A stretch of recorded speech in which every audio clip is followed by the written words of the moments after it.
Pengalaman yang pertama ingin saya kongsi sama seperti yang saya katakan awal tadi adalah peristiwa kiriman daripada seorang pemandu teksi berasal dari Johor Bahru. Beliau hanya ingin dikenali sebagai Abang Man. Kata Abang Man, saya pada waktu itu sedang tunggu penumpang dari checkpoint Woodlands. Waktu itu sekitar hampir satu pagi. Ya, waktu itu kata Abang Man hampir pukul 1 pagi. Dalam hati ni, kalau masuk 1:30 tak ada orang, saya pun nak balik, nak berehat. Jadi pendengar Misteri Jam 12, Abang Man pun kata saya keluar dari teksi, berdiri dekat tepi sambil menghidupkan sebatang rokok. Jadi beliau ni berdiri dekat luar teksi. Dia bukan berdiri dekat tepi pintu tempat pemandu. Saya keluar dari teksi, berada di pintu sebelah tempat memandu. Jadi saya jalan keliling teksi saya ni, melalui bahagian depan teksi. Saya pun menyandah dan tengok jalan. Dekat belakang saya adalah checkpoint, depan saya adalah jalan. Saya berdiri dekat situ, tengok jalan sambil isap rokok. Tiba-tiba saya terdengar bunyi orang buka pintu teksi dan tutup pintu teksi saya. Saya pun menjenguklah dari luar ni. Saya tengok, ada orang buang rokok, masuk balik ke dalam teksi. Dalam tu saya nampak ada seorang makcik. Dan nak cakap anak, tak boleh jadi anak, sebab makcik ni dah nampak tua sangat. Mungkin cucu dia yang dalam lingkungan usia 8-9 tahun bersama dengan dia masuk ke dalam teksi saya. Saya pun buka pintu. Saya duduk, tarik pintu tutup. Tak mahu cik, tak perasan cik masuk. Tadi dekat luar isap rokok kejap. Cik nak pergi mana cik? Tak maaf ada kecemasan. Kecemasan apa cik? Saya tak tahu nak pergi tempat ni. Saya harap awak boleh tolong saya lah. Ini alamat dia. Kenapa cik? Ada orang meninggal. Tolonglah, cepat sikit Jadi saya pun tengoklah alamat ni. Kat mana ni? Saya tengok betul-betul. Kat mana ni? Setulang laut. Ini jalan Setulang laut ni. Saya pun kata, cik, saya cubalah cik, insyaAllah. Saya cuba carilah Makcik kata, cepat sikit tolong. Saya pun pandu. Mengikut alamat ni, dia dekat belakang Setulang laut tau. Dekat daerah Setulang laut, Setulang darat, kata Abang Man pemandu teksi. Saya pun lepas si checkpoint tu, jalan teruslah. Jalan, buat satu pusingan untuk menuju ke arah Setulang laut, Setulang darat, Setulang laut, daerah situ. Jalan tepi laut tu, situ ada kedai makan. Jalan, kemudian belok kiri, naik atas bukit. Bila masuk dalam tu dah gelap. Ada estate perumahan teres. Lalu dekat kawasan tu pandu berhenti. Tengok, alamat ni kat mana ni? Ni daerah sini, tapi makcik ada cam tak tempat ni? Katanya makcik bukan tak cam.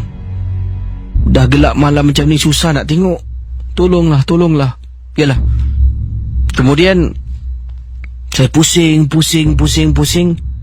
Makcik ni, nanti nak. Anak jalan terus. Saya pandu terus jalan. Okey, dekat depan sini belok kiri. Saya belok kiri, jalan terus. Kata Abang Man, okey, sini boleh berhenti. Saya pun berhenti. Betul cik, sini tempatnya. Betul, dekat sini lah tempatnya. Dekat sini. Saya pun berhentikan teksi saya. Makcik ni dalam kesusahan, Casey. Saya tak tahu yang dia ada duit ke tak ada duit. Kata Abang Man. Saya pun toleh, cik tak apa cik, jalan pun tak jauh, dekat. Saya ikhlas tolong. Cik tak payah bayarlah. Tak mula macam ni. Makcik bayar Tak apa cik, saya ikhlas. Makcik hati-hati je lah. Apa jom masalah, saya harap makcik dapat leraikan lah ya. Jadi kemudian kata Abang Man. Saya pun pandang ke depan. Pandang ke depan, tengok belakang, tengok makcik ni. Makcik ni turun teksi. Kemudian dia jalan keluar teksi saya ni seorang ke si. Tadi saya nampak dia naik teksi saya ni dengan cucu dia yang berusia 8 hingga 9 tahun. Makcik ni jalan seorang, mana cucu dia? Saya pun tengok belakang tempat duduk, tak ada orang. Sampaikan saya keluar teksi berdiri. Kemudian makcik jalan, Cik, minta maaf, Assalamualaikum. Waalaikumsalam. Makcik tu sebelum nak masuk ni, dia berada depan pintu rumah teres ni. Rumah teres ni agak terang dan ramai orang. Saya lari kat depan makcik ni. Makcik, cucu makcik mana Tadi kan naik teksi dengan kita. Cucu makcik? Cucu makcik dekat dalam rumah ni. Makcik datang sini, makcik nak tengok dia dah meninggal. Saya terdiam, Casey. Kejap. Cucu makcik lelaki. Lelaki, mana kau tahu? Umur berapa tahun, Cik? Umur 8 tahun. Ya Allah. Kenapa? Tak ada apa-apa, Cik. Cik, salam takziah. Saya halalkan, Terima kasih, Cik. Terima kasih. Masjid memasuki rumah. Saya kembali ke teksi, kata Abang Man. Tutup pintu, duduk seketika, 2-3 kali pusing belakang, 2-3 kali tengok belakang. Saya tertanya-tanya. Bila makcik tu naik teksi, saya nampak budak tu dalam teksi duduk sebelah nenek dia. Patutlah bila saya bercakap dengan nenek dia, si budak sebelah ni diam, tak cakap apa-apa, tak bergerak langsung. Ya Allah, Casey, terima kasih dan selamat tengah malam. Ini datang daripada Cik Mak Nuali, berkongsi pengalaman katanya di sini. Assalamualaikum Casey. Waalaikumsalam warahmatullahi taala wabarakatuh. Saya dengan isteri saya pernah memandu pergi lalu dekat kawasan Old Upper Thomson Road. Cerita ini adalah cerita yang benar berlaku pada diri saya dan isteri. Terpulang pada semua untuk percaya ataupun tidak pengalaman saya ini, tapi inilah hakikatnya. Memandu pada waktu malam, Casey. Saya ingat pada malam tu, kalau tak silap saya, jam 10 lebih malam. 10 lebih malam di Old Upper Thomson Road. Saya ni sebenarnya dari Tua Payoh, rumah mak saya, nak balik ke rumah saya, dari Tua Payoh ni nak balik ke rumah saya yang terletak di Yishun. Jadi saya ni lalu belakang, sebabnya saya lalu dekat Thomson Road, singgah sebentar ke kedai prata untuk beli prata bungkus. Selepas membeli roti prata kuah campur, awak buat saya meleleh hari tu. Barulah saya pulang ke rumah melalui Thomson hingga ke Old Upper Thomson Road. Jadi katanya Encik Mak Nuali ni, pengalaman saya sedang memandu, tiba-tiba ni saya bercakap dengan isteri lah, sebabnya kami berdua ni memang gemar sangat mendengar rancangan Misteri Jam 12. Saya pun cakap dengan isteri, awak pernah pergi tak Old Upper Thomson Road? Isteri pun cakap, tak pernah lah bang. Nak pergi tak? Cakap, jauh tak bang? Tak adalah, ini lalu je. Memang laluan Old Upper Thomson Road ni kita akan lalu, laluannya sama, cuma satu jalan luar, satu jalan dalam. Jalan luar tu adalah Upper Thomson Road, jalan dalam tu Old Upper Thomson Road. Jadi isteri kata okey lah, kalau memang laluan yang kita nak lalu, dia tak kisah. Jadi inilah yang berlaku, Casey. Saya dengan isteri dah sampai dekat simpang tu, ada lampu trafik, kita tunggu sekejap, lampu merah, kemudian lampu hijau. Saya terus masuk, belok ke sebelah kiri untuk masuk dalam kawasan Old Upper Thomson Road. Jadi bila berada dekat dalam, kalau memandu jalan terus, memang tak feel, Casey. Saya pun kata pada isteri, sayang, abang turunkan tingkap boleh tak? Isteri saya kata, boleh lah bang. Saya pun turunkan tingkap. Bila turunkan tingkap, dapat dengar, Casey, dekat luar ni bunyi cengkrik, bunyi angin bertiupan. Jadi pendengar Ria 897 tengah memandu ni, tengah memandu dan turunkan tingkap. Isteri pun tanya, bang, ni Old Upper Thomson Road ke? Inilah yang selalu kadang-kadang dalam MJ12 diceritakan ni. Sunyi seram bang malam kat sini. Tu tahu tak apa. Tengah pandu, tiba-tiba dari jauh ni, isteri saya ni memang dekat kawasan tu memang banyak monyet, Casey. Isteri saya nampak, bang, ada monyet bang kat depan tu. Isteri tunjuk lah, dia kata, bang, ada monyet bang kat depan tu.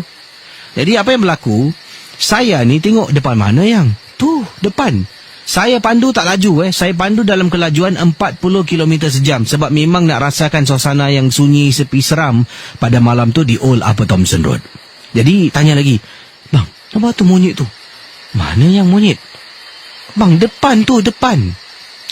Jadi saya pun cakap pada isteri, mana ada monyet yang. Saya naikkan lampu high beam tengok depan. Tak ada nampak apa-apa pun.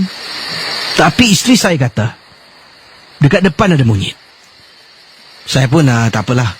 Kemudian isteri, bang, kejap. Bang, stop. Saya pun berhentikan kenderaan buat seketika.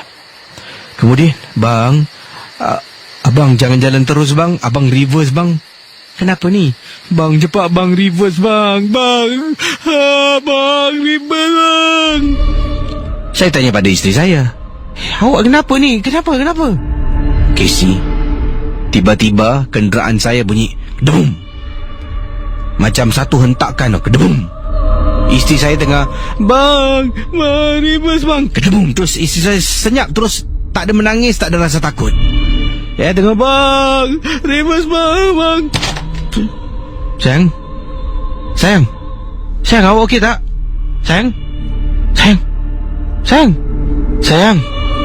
Isteri saya hanya memandang lurus ke hadapan, tak tengok kiri, tak tengok kanan, Casey. Saya panggil dia beberapa kali. Dia langsung tidak indahkan saya. Pendengar Ria 897 FM, tiba-tiba pada malam tu, dengan tingkap terbuka, isteri saya duduk dalam kereta saya tak bergerak. Isteri saya duduk Dia duduk, mula dia nangis, takut. Kereta ada hentakan, dia berhenti menangis, dia tengok depan. Saya panggil berkali-kali tak jawab. Tiba-tiba dia diam, terus dia bersuara.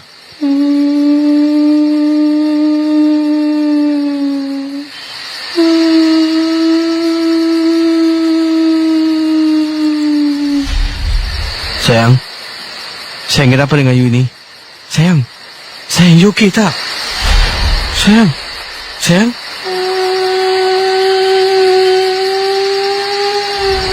Ria 897. Isteri saya tiba-tiba mendayu-dayu menangis, tapi masih pandang ke depan. Saya bergerakkan kenderaan nak tinggalkan kawasan tu. Dalam hati, nak jalan depan memang jauh lagi perjalanan untuk keluar exit. Nak ghostan jalan belakang, nak kena buat 3-point turn. Saya memilih untuk jalan ke belakang. Saya buat 3-point turn. Jadi daripada bahagian tepi jalan, saya belokkan steering kereta tu untuk pusing belok, pusing sampai ujung, stop. Kemudian ghostan lagi, pusingkan tayar lagi sampai saya dapat keluar. Tetapi apabila lampu kereta saya ni menyuluh ke arah Semak Samun,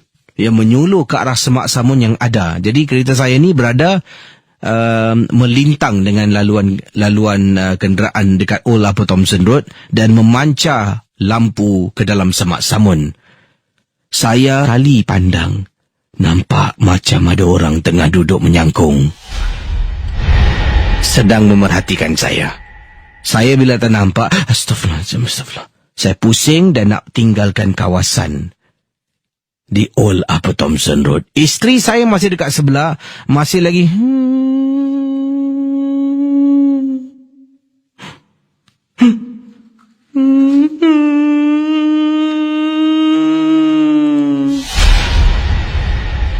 Bayangkan mendengar Ria 897 FM.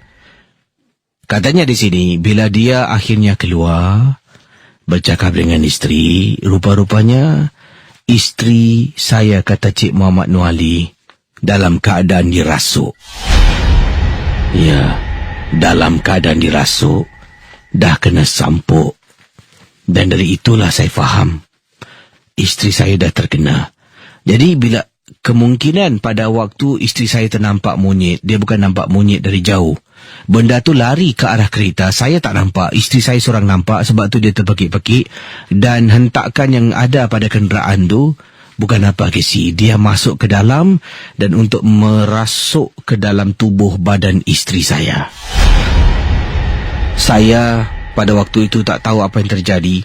Hanya selepas mendapatkan rawatan daripada seorang pakar perubatan Islam, dia kemungkinan memberitahu bila saya menceritakan, isteri juga menceritakan keadaannya.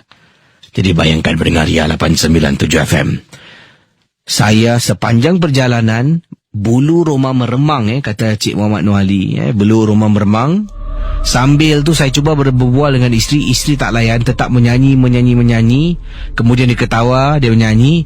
Saya pada waktu itu berhenti dekat traffic light. Saya cuba telefon seorang teman yang memang mahir dalam hal ini, pergi ke rumahnya untuk menjalankan satu sesi perubatan, dan kemudian barulah pendengar Ria 897 FM, barulah isteri saya sembuh daripada gangguan.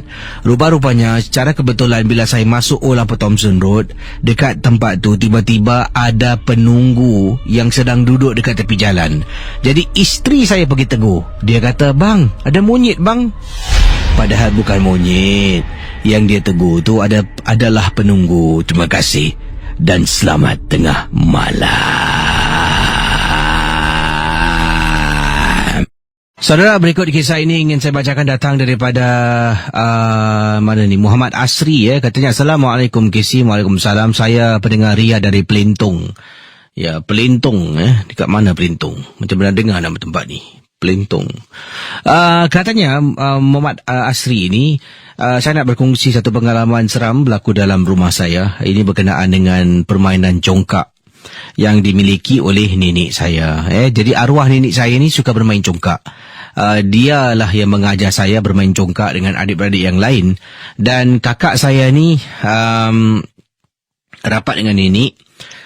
Jadi bila nenek meninggal, kakak saya ni seolah-olah menghadapi satu kemurungan, yang mana dia teringat-ingatkan nenek. Dan Casey, katanya di sini, Casey bayangkan ketika saya, ibu dengan ayah sedang tidur, pukul 1 pagi. Ya, pukul 1 pagi.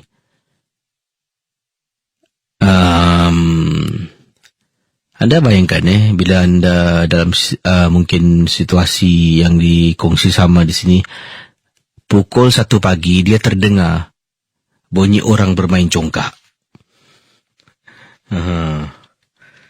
Bayangkan, ya, bunyi orang bermain congkak. Jadi dia bangun. Dia keluar daripada bilik saya ni, sebab saya satu bilik, kakak saya satu bilik. Jadi saya keluar daripada bilik, sedang berjalan keluar, ternampak kakak saya pukul 1 pagi sedang duduk dekat ruang tamu dengan alat congkak tu, sedang bermain congkak. Bayangkan pendengar Ria 897 FM. Kakaknya seorang diri, 1 pagi sedang bermain congkak. Kak, apa kakak main congkak pagi-pagi buta macam ni? Tak tidur ke kak? Kak, kakak saya tidak pandang ke atas dengan rambut panjang tu menutupi bahagian muka, hanya tengok bawah. Dia angkat biji congkak tu, dia tek. Casey, kata Muhammad Asri, apa yang membuat saya takut dan terperanjat bukan pasal kakak main congkak tengah malam. Apabila kakak dah kakak berhenti, kakak saya berhenti, dah mainnya dia tek. Kakak saya cakap, "Nek, nenek punya turn." Saya terus terdiam, Casey. Saya perhatikan kakak saya main congkak tangan kanan. Bila kakak saya cakap, "Nek, nenek punya turn," kakak saya menggunakan tangan kiri. Kakak saya bukan tangan kidal, dia guna tangan kiri.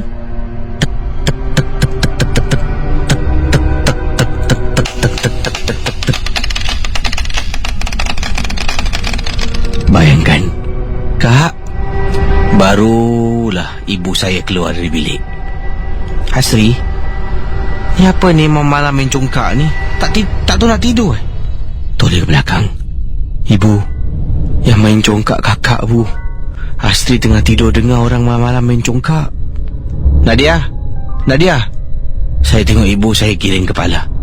Tak tahulah, Bu. Tu macam bukan kakak. Nadia? Nadia? Nadia? Kakak saya toleh tengok ibu saya dengan wajah yang marah. Hei, kau tak nampak Aku tengah main congkak dengan cucu aku. Ibu saya terdiam. Nadia? Nadia? Nadia? Nadia? Kakak masih lagi bermain congkak, Casey. Abang tengok bang. Ada sesuatu yang tak kena dengan anak kita, bang. Nadia? Nadia? Nadia? Jangan ganggu cucu aku lah. Casey, malam tu ayah dengan ibu membaca Yasin, saya pun ikut sama. Kakak dari mula okey. Tiba-tiba terus dia kata, panas, tolong. Dengar dia baca ayat kursi sampai habis, barulah dapat lepaskan anak. Memang serik sangat-sangat. Terima kasih dan selamat tengah malam.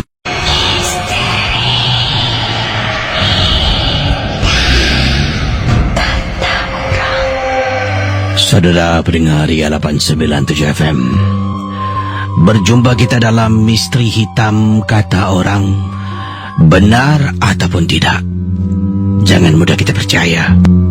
Tapi inilah antara perkara yang tersebar di internet yang pernah diceritakan satu ketika dahulu. Satu ketika dahulu pernah berlaku kecoh dan heboh sekitar tahun 1920-an. Yalah, kadang-kadang kita mempunyai setiap generasi ada kisah-kisah seram. Satu ketika dahulu pernah berlakunya kes hantu kumkum. Kemudian ada terjadinya kes-kes yang berkaitan, boleh disifatkan sebagai satu kisah yang dibuat-buat, ditukuk tambah. Tidak terkecuali tahun 1920-an, ramai khususnya di barat, mereka mempercayai dalam setiap rumah akan ada penunggu dalam rumah tu. Dan penunggu ini ada kalanya manusia, merupakan pembunuh yang mempelajari gerak-geri setiap ahli keluarga dalam rumah itu. Dan kemudian pembunuh ini akan keluar. Ini kepercayaan orang dulu-dulu yang mereka takut. Dalam setiap rumah ni, nanti kat rumah ni adalah pembunuh ni sembunyi dalam rumah dan mempelajari setiap gerak-geri ahli keluarga. Yang anak keluar rumah pukul berapa, bapak balik kerja pukul berapa, mak tinggal rumah seorang ke, ada kawan ke. Dan kemudian ketika selepas berminggu-minggu si pembunuh ini mempelajari gerak-geri keluarga, dia akhirnya akan muncul pada waktu malam ketika semua orang sedang tidur dan akan membunuh setiap ahli keluarga. Dan sebenarnya perkara ini, ketakutan ini sebenarnya memang pernah berlaku pada tahun 1922 di sebuah kampung di Hinterkaifeck di Bavaria, Jerman. Sebelum keluarga ini, keluarga Graber family, dibunuh. Seluruh anggota keluarga dibunuh. Ia berlaku sebelum itu 6 bulan sebelumnya. Keluarga Graber ni mempunyai seorang pembantu rumah tau, yang telah berkhidmat dengan mereka bertahun-tahun lamanya. Tapi pembantu rumah ni memberitahu tuan rumah, dalam rumah kau ni macam ada orang lah. Aku rasa aku buat kerja ni macam orang sedang perhatikan aku je. Aku rasa dalam rumah kau ni ada orang. Tapi ahli keluarga Graber ni tak pernah percaya. Tak pernah percaya. Pembantu rumah mengatakan waktu malam dia akan dengar bunyi telapak kaki orang berjalan. Kadang-kadang dengar orang buka pintu, tutup pintu. Perkara-perkara yang pelik. Ada orang bekas minum cawan letak dekat dapur. Dan dia ternampak juga ada telapak kaki dekat luar rumah. Pada musim sejuk ni, orang kalau pijak snow ataupun salji ni ada bekas tapak. Dia pernah ternampak dekat luar rumah. Dan tapak ini akan terus, kalau dia ikut tapak ni, ia bergerak masuk ke dalam semak samun dan langsung masuk ke dalam hutan. Tapi sebenarnya tuan empunya keluarga ini tidak percaya dengan kata-kata pembantu. Sampaikan pembantu ini dah rasa tak sedap hati, rasa terlampau takut untuk duduk dalam rumah keluarga geraba ini. Pembantu akhirnya berhenti kerja. Pada bulan Mac 6 Mac 1922, ahli keluarga geraba ini entah macam mana telah pun dibawa pergi ke tempat simpan haiwan peliharaan, ya, iaitu belakang rumah tu ada kandang kuda, kandang kambing. Dan dari situlah satu persatu ahli keluarga ini telah pun dibunuh, saudara. Dibunuh dengan begitu kejam menggunakan sejenis tukul yang digunakan oleh pendaki gunung. Ya, anda kalau pernah lihat filem-filem pendaki gunung, dia tukul, metode yang dipanggil di sini, yang mana ada tempat pemegangnya. Ya, ada tempat pemegang dan juga bahagian kiri lepe dan panjang, bahagian kanan tirus dan tajam. Jadi pembunuh ni memanggil satu persatu. Dia melakukan sesuatu sampai ahli keluarga ni pergi ke belakang rumah tu. Sampai sana ahli keluarga dibunuh dengan begitu kejam. Badan-badan ataupun mayat-mayat keluarga geraba ini ditemui seminggu kemudian. Dan hingga ke saat ini, kes pembunuhan ini belum dapat diselesaikan. Dan tidak ada orang yang tahu bagaimana keluarga ini boleh mati. Desas-desus mengatakan ahli keluarga ni bunuh antara satu sama lain. Kira macam kes homicide. Tapi tidak. Ada mengatakan dalam rumah tu ada orang.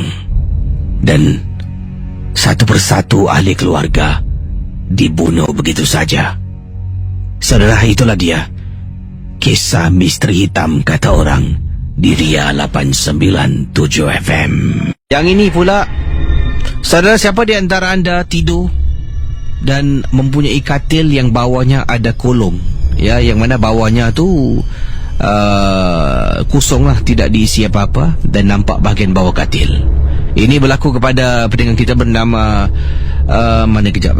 daripada pendengar kita bernama Sri. Sri berkongsi peristiwa yang menakutkan. Katanya di sini, Assalamualaikum Kesi. Waalaikumsalam warahmatullahi taala wabarakatuh. Pengalaman saya yang saya nak kongsi sama pada tengah malam ini, yang ringkas saja. Saya pernah bermain sembunyi-sembunyi. Ya, waktu tu saya masih kecil, bermain sembunyi-sembunyi dengan kakak saya, kata Sri. Kakak saya ni sembunyi dalam rumah, tetapi waktu tu dia sembunyi dalam bilik saya belakang langsi. Saya pun carilah kakak. Mana kakak aku ni? Toleh kiri, toleh kanan. Dan saya sebenarnya tak tahu yang kakak saya dekat belakang langsi. Tapi saya ternampak kakak saya bersembunyi di bawah katil bilik saya. Bawah katil Sebabnya katil saya ni ada converter yang panjang. Jadi bahagian tepi katil tu tertutup sedikit dengan converter. Kakak masuk dalam dengan harapan saya tak dapat tangkap dia. Saya pun pergi perlahan-lahan, saya bungkukkan diri, saya pun pegang sebab saya nampak konverter tu, saya tak angkat terus. Saya tarik konverter, terus saya pegang tangan. Jadi saya rasakan saya pegang tangan kakak saya tau, saya pegang. Kak, tangkap! Sembunyi bawah katil Saya pegang kakak ni. Pegang bawah katil Tangan saya tertutup dengan konverter yang jatuh daripada tepi katil. Tertutup dan tak nampak apa-apa, cuma dapat rasakan tangan kakak dekat bawah saya pegang. Pendengar Misteri Jam 12. Tiba-tiba kakak yang sedang bersembunyi dekat belakang langsir menjenguk. Dia jenguk tengok saya. Dek, kakak kat sini lah. Tangan masih pegang. Tengok. Terus saya rasa saya pegang tangan kakak. Kalau kakak kat sini, kat bawah ni siapa kak? Saya pun pegang konverter. Kalau kakak kat sana. Saya angkat konverter. Dekat bawah katil tak ada orang. Tangan saya macam terlepas dari genggaman, tapi saya yakin, kata Sri, yang saya ada pegang sesuatu dekat bawah katil. Ingatkan dah habis, Casey. Daripada nak terus bermain, saya batalkan niat saya sebab terlampau takut. Dah takut dah. Duduk kat depan diam. Malam nak tidur, Casey. Itulah kes kronik. Kakak saya ada bilik sendiri, saya ada bilik sendiri. Saya berkali-kali pujuk kakak tidur dengan saya, tapi kakak kata tak nak, terpaksa tidur sorang-sorang. Saya pun naik atas katil. Tidurlah dekat atas katil baring. Baring tu dah takut meremang bulu rumah Casey. Meremang bulu rumah Casey. Tiba-tiba kan, tengah baring, tangan saya betul-betul dekat tepi katil. Saya dapat rasakan ada jari tau, Casey, daripada bawah katil. Dia naik atas, sentuh tangan saya. Dia sentuh belum genggam dia macam terlanggar tangan. Saya dapat rasakan macam ada orang menyentuh tangan saya. Saya tarik tangan saya dan terus saya terpekik kerana ketakutan. Bayangkan pendengar Ria 897 FM. Malam tu saya menangis ketakutan. Akhirnya saya tidur dekat bilik kakak. Ambil bantal, tidur dekat atas lantai. Terima kasih dan selamat tengah malam. Selamat pagi. Siapa bercakap tu? Pontian. Dan Pontian ada kisah tentang apa ni? Silakan.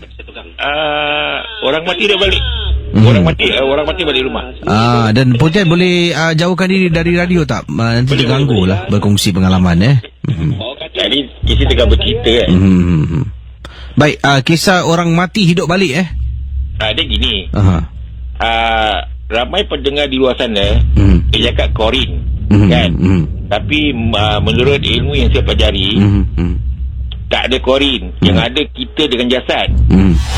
Jadi apabila kita sudah sampai waktu, kita kembali ke rahmatullah, yang kembali itu jasad, kita tidak. Gitu. Jadi kisah yang saya ceritakan ni, saya kerja dalam PSA sebagai kerani. Jadi dalam PSA ni saya boleh dapat barang-barang yang tak ada kat Singapura. Seperti apa tu barang-barang tak ada kat Singapura? Macam kira barang-barang yang pelik kan. Tapi apa yang saya dapat dalam PSA tu, saya naik kapal, saya dapat duit American.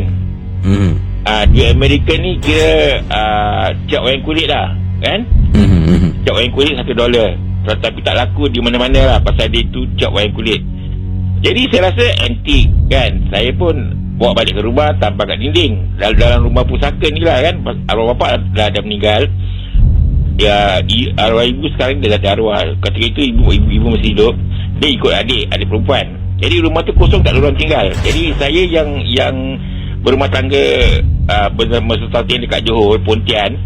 Tapi nama saya Pontian juga. Saya kalau kerja kat Singapura, saya kalau penat saya balik rumah arwah. Jadi satu kali tu arwah ni datang tau. Arwah ni datang dari kubur nak ziarah ahli keluarga yang hidup. Sampai di depan rumah tu dia tak boleh masuk pasal ada apa dolar Amerika yang wayang kulit tu kan, saya tampal kat dinding. Mungkin bagi orang yang dah mati ni, perkara-perkara seperti ni tak apa, terlarang lah bagi mereka kan. Jadi dia cuba datang 2-3 kali tak dapat masuk. Pasal saya kan tampal benda tu kat dinding kan. Dia pergi ke rumah adik saya yang nombor 5, lelaki, nama dia Budi Hartono. Dalam mimpi, pasal dia sudah tak ada jasad kan. Jadi kita kalau kita tidur, kita tinggalkan jasad, kita keluar, kita melangkah ke alam gaib. Adik saya ni pula dalam mimpi dia tu, dia berada kat rumah pusaka. Dia buka pintu kayu dan nampak arwahnya tengah sapu-sapu kaki lima kan. Habis adik saya cakap, "Bapa, tak masuk." Habis arwahnya cakap, "Aku tak boleh masuk lah Budi. Sian tampal apa dekat dinding tu." Jadi apabila adik saya sedar, adik saya telefon abang saya yang tua. Saya masa saya anak nombor 2 kan. Adik saya komplain dengan abang saya lah. Saya pula hari tu malam tu saya kat tengah laut. Ada kerja kat tengah laut atas kapal kan. Dah habis kerja dalam perjalanan balik ke Singapura ni, tiba-tiba saya handphone bunyi tau. Abang saya telefon. Dia kata, "Yan, apa kau buat kat rumah tu?" Buat apa? Apa kau nampak apa yang kau nampak kat dinding tu apa? Alamak. Saya cakap, tak ada orang balik kat rumah tu, tak ada orang tahu saya seorang yang tinggal selama ni. Macam mana abang saya beritahu perkara tu yang sampai kat dinding kan? Adik dia cakap, "Kau tahu tak, bapak balik tak boleh masuk." Bapak balik? Bapak dah meninggal setahun lebih dah dia balik. Alamak, saya cakap ini parah sekali. Masih kata masih apa, "Aku dari Tampines ni, aku nak pergi ke rumah kau, aku nak tengok apa yang kau dah buat." Alamak, saya cakap Okey. Lepas tu saya jumpa Tekong kan. Saya kat Tekong speed up lah kan. Saya ada hal kat darat lah. Kali dia speed up, lagi jarak berapa kaki nak longside, saya dah loncat dulu lah. Daripada bot tu saya loncat naik dekat JT kan. Saya terus lari naik taksi lah. Taksi saya balik sekali sampai rumah tengok gelap kan. Daripada bawah tengok gelap kan. Sekarang ini mesti abang saya belum sampai kan. Dan naik ke rumah saya buang benda tu dulu. Baru saya tahu orang yang dah meninggal ni kan, dia akan balik ke rumah menziarahi ahli keluarga yang hidup. Itu je Casey. Ini ada yang bertanya ni, Casey tanya abang Puntian ni, dia pernah nampak Pontianak tak? Sebab namanya Pontian.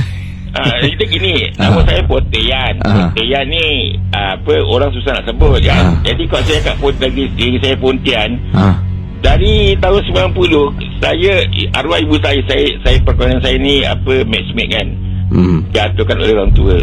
Dulu saya kat Pontian. Jadi apabila anak saya membesar, saya cakap dengan anak saya, "Bapak kamu ni orang yang paling kaya sekali kat dalam Malaysia." Habis anak saya tanya, "Asal? Ni daerah Pontian ni ayah yang punya lah. Namanya Pontian." Itulah cerita ni Casey. Terima kasih abang Pontian Okey, Assalamualaikum. Waalaikumsalam warahmatullahi wabarakatuh. Saudara, kisah berikut ini ingin saya kongsi sama, benar ataupun tidak ya. Ini datang daripada Nur Syalika. Nur Syalika berkongsi peristiwa yang ringkas. Assalamualaikum Casey. Waalaikumsalam warahmatullahi wabarakatuh. Ini kejadian ini berlaku di Singapura. Saya pernah menahan taksi ya pada pukul 11 malam. Taksi itu berhenti. Jadi saya nak masuk taksi, saya diri kat luar sebabnya dalam taksi itu masih ada orang lah. Saya diri lama tau Casey. Tengok orang ni tak nak keluar ke taksi. Taksi ni kenapa berhenti depan aku? Jadi pemandu taksi itu seorang lelaki Cina lah. Dia turunkan tingkap. Dia kata, tamu naik taksi lah. Saya tengok dia, Mau uncle, tu belakang ada orang. Lepas tu dia tengok, Hayya, mana ada orang? Saya tunduk lagi. Betul Casey, tak ada orang. Tadi saya nampak ada perempuan duduk belakang. Jadi saya ingatkan uncle tu memang nak turunkan penumpangnya. Kebetulan depan saya pun tunggulah. Tempat duduk belakang tak ada orang Casey. Dan nak tak nak pun saya terpaksa naik taksi juga. Tapi saya selalunya kalau naik taksi duduk di belakang. Pada malam tu saya duduk dekat depan tempat duduk pemandu taksi, sebelah tempat duduk pemandu taksi. Dan bila pemandu taksi memandu, saya seringkali tengok belakang sampai kan uncle tu notice. Uncle tu perasan. Dia kata, Amoy, lu tengok belakang, mana ada orang lah. Lu nampak apa tadi? Sampai dia ketawakan saya tau. Dia ketawakan saya. Saya sampai dekat rumah, saya pun dah bayar lah duit taksi tu. Dah bayar. Kemudian, thank you uncle. Dia pun okey. Tak mau takut. Tutup pintu, apik tu jalan. Saya tengok lagi tempat duduk belakang. Memang saya nampak jelas. Nampak dari belakang ada kepala orang Casey. Tengah duduk di tempat duduk belakang taksi yang baru saja saya turun tadi. Hello, selamat pagi. Hello. Nama saya Siti. Siti, dari mana Siti panggilannya? Dari Bungking. Ada kisah apa Siti, silakan. Pasal apa? Kawan saya cakap Blok 11 ada Cik Pontianak. Tiap-tiap tingkat kisi. Orang balik kerja dia kacau. Kadang-kadang kita turun tangga, usik-usik kaki kita, dia tarik-tarik. Tu kata kawan saya balik kerja malam pukul 2 pagi kisi. Saya dengar pun saya nak keluar rumah pun saya takut. Pada tingkat 16 tau kisi sampai tingkat 1. Budak-budak pak bawah semua naik atas balik. Diorang duduk diorang kata perempuan cantik duduk sebelah diorang yang duduk pak kedai kopi. Kan orang biasa kisi. Dalam pukul 12 lebih diorang duduk bawah sembang. Habis ada kawan saya cakap nama dia Sam. Dia cakap dia balik kerja duduk bawah. Habis dia duduk sembang. Habis dia cakap diorang tengok lagi atas. Dia ingat dia bawa perempuan. Dia ingat dia bawa perempuan. Kata kakak dia, kau bawa perempuan Sam. Tak adalah kak. Kenapa sebelah kau ada perempuan cantik? Dia cakap gitu. Habis saya dengar pun saya takut. Saya takut tau. Ini puan dengan siapa sedang dengar radio ni? Dengan siapa? Seorang ke atau ada orang? Ada orang pak rumah kakak saya semua tidur. Tadi dengar macam ada orang bercakap tadi Tak. Jadi sekarang ni takut nak keluar rumah ni?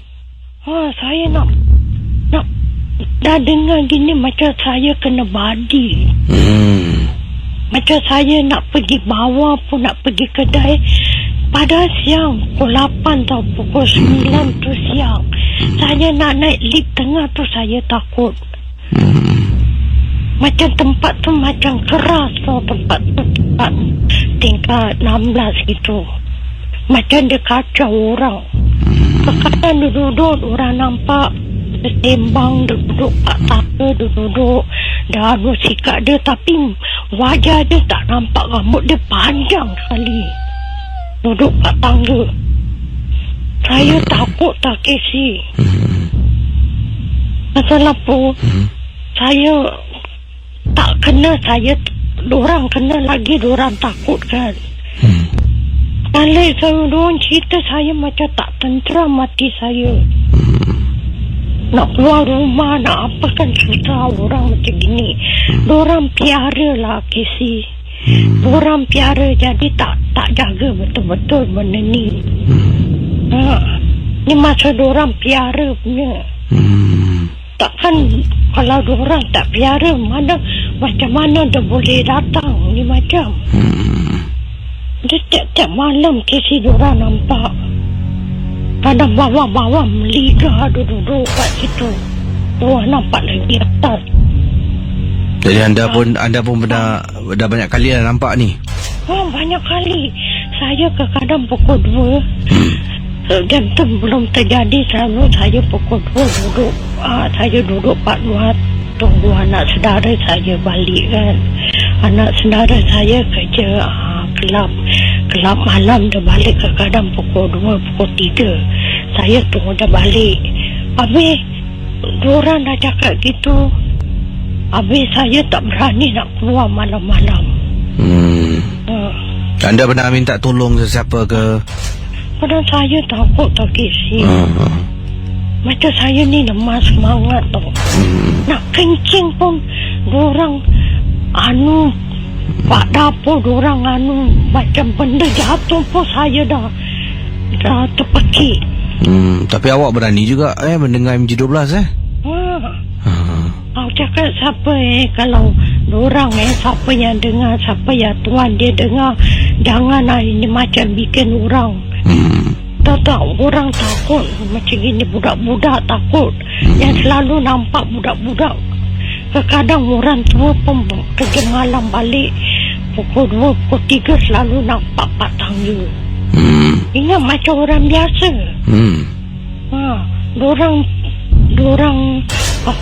Dorang panggil dia tak nyaut, dia tunduk muka tak nampak, tapi rambut dia panjang, pakai baju putih.